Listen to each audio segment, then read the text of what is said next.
வணக்கம் சொல்லு. உங்கள் பேர்? பேர் சரஸ்வதி. எத்தனை வருஷமா விவசாயம் பண்ணுறீங்க? நாங்கள் ஒரு 20 வருஷமாக செய்கிற விவசாயம். எத்தனை ஏக்கர் வச்சுருக்கோம்? 2 ஏக்கர். 2 ஏக்கர். 2 ஏக்கர். என்னென்ன பயிர் இருக்கீங்க? பயிர் தோட்டம் தான் கண்ணு, தென்னந்தோட்டம்.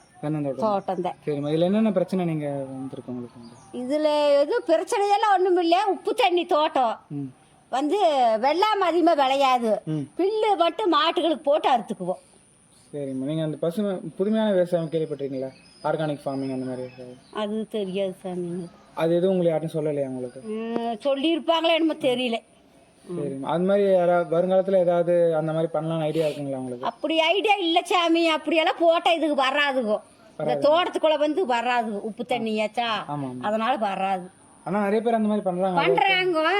அது தண்ணி கொஞ்சம் நல்ல தண்ணியாக இருக்கும் செய்யறதுக்கு. சரி, இப்போ வருங்காலத்தில் விவசாயத்தை புதுமையாக மாற்றணும்னா என்ன பண்ணால் நல்லா இருக்கும்னு நினைக்கிறீங்க? இப்போ இருக்க விவசாய முறையை தவிர்த்து விவசாயம் வேறு எதுவும் வராது கண்ணு. பிள்ளை தவிர்த்து எதுவும் வராது. நாங்கள் இது வரைக்கும் பில்லு தான் போட்டிருக்கிறோம் தோட்டத்துக்குள்ளே.